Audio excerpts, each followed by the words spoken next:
Hello everybody, it's Brett here, Lionheart84.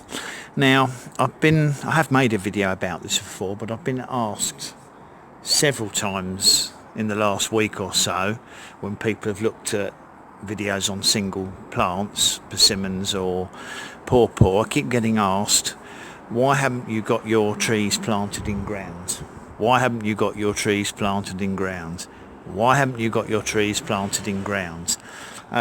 So I'll do another quick repeat or short video explaining why I can't put the trees in ground, or don't wish to put the trees in ground, for anyone that's interested. Now, there are several reasons, but one of the main issues I have is space. I have got at least 40 container growing fruit trees now, fruiting trees or shrubs, that could be planted in ground if I had the space. But the problem I have is my garden is approximately 25 feet, 8 metres wide, by an accessible length of, I suppose, about 35 feet, which I suppose is roughly 10 metres. Now, there are a various number of reasons. As you can see, most of my fruit trees and containers are grown in this area on the side of the garden here, which is the only sort of clear space that hasn't been accounted for. Now, one of the reasons I don't wish to put the plants in ground here is this area here is actually earmarked for a garage, or as my American friends would say, a garage, when budget allows. Now, the reason for that is because I have a classic or vintage car, whichever you want to call it, which is currently stored at my parents', that I would very much like to have here at my house, which frankly is far more important to me than any fruit trees or plants. So the first thing is, you have to understand I'm prioritising this space for a garage or garage, because I would like to have one so that I can have my classic car here. Now, the other issue we've got is, as you can see, I've got about 40, as I said, I've got about 40 container growing fruit trees and shrubs.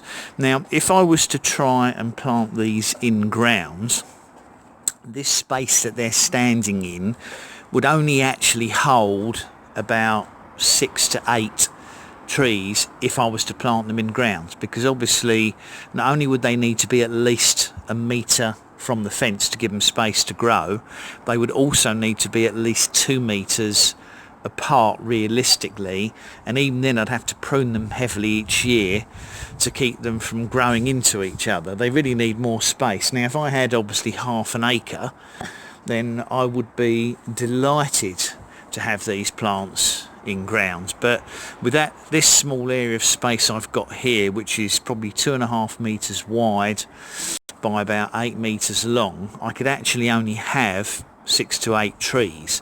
So what would I do with the answer is, what would I do with the other 30 plus trees that I'd still have in containers?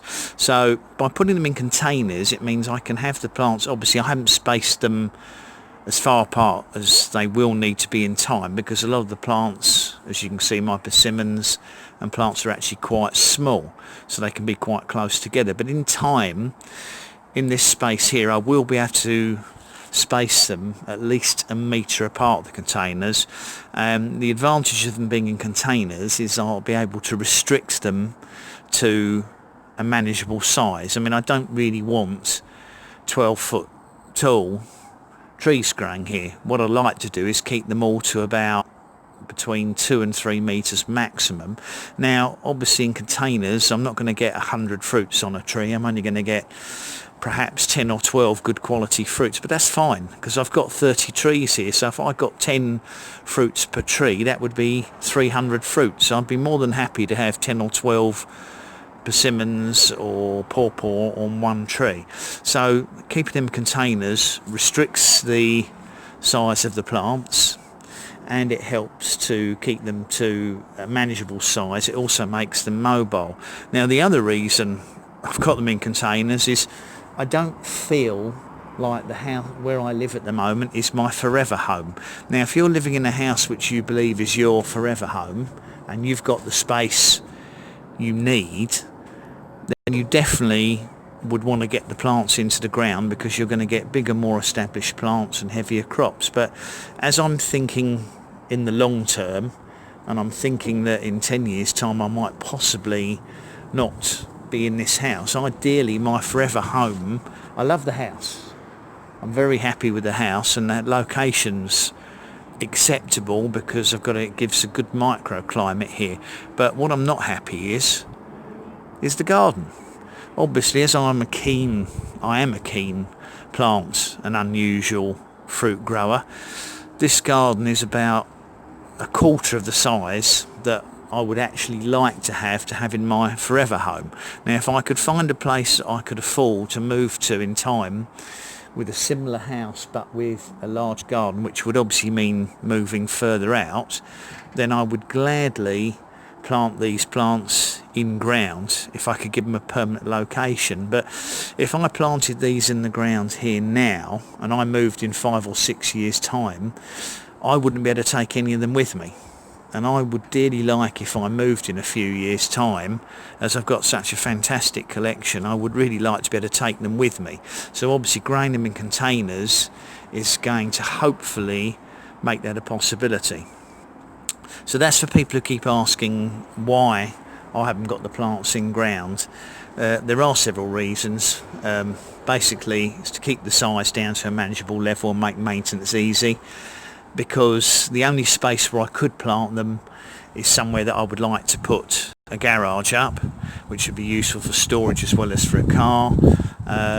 Also, it's going to mean that if I do move in a few years time, I'd be able to take most of my trees and plants with me, and it also means that I can have a much larger range by keeping them in containers, because obviously if I put them in ground I'd only have room for 7 or 8 plants, so I'd have to decide which ones to have, which would probably be very disappointing and very hard to decide. So I just thought I'd run through a few reasons for people who are mystified as to why I've got all my trees growing in containers. It's a challenge. Anyway, I enjoy the challenge of doing what everybody says can't be done. You know, they're telling me I can't grow persimmons in containers, I can't grow pawpaw in containers, I can't grow mulberries in containers. So I know figs can, but since I've been told I can't do these things, it's a nice challenge to be able to try them. There's my few jujubes there, sadly not edible size, but next year I'm optimistic of getting them to set fruit earlier and possibly getting some edible fruit on them. But I'm doing okay with the persimmons. I've got 3 fruits this year. You can see how young most of the persimmons are, but I'm fully expecting them to carry more fruits next year. And obviously over winter I'll inspect each pot one at a time, and if it looks like the plant is heavily root bound and under potted, then I'll obviously move those to a bigger pot, which will hopefully enhance their development for next year. So thanks anybody who watched the video, much appreciate it. Please remember to give the video a thumbs up. Obviously you can share it with anyone you think would like to grow fruiting trees and plants in containers. Please subscribe to my channel if you haven't done so already, and obviously if you hit the bell you'll be notified on new videos as they come out, which will include updates on how these plants do over winter and next season. So I'll catch up with you all soon. It's Brett out for now.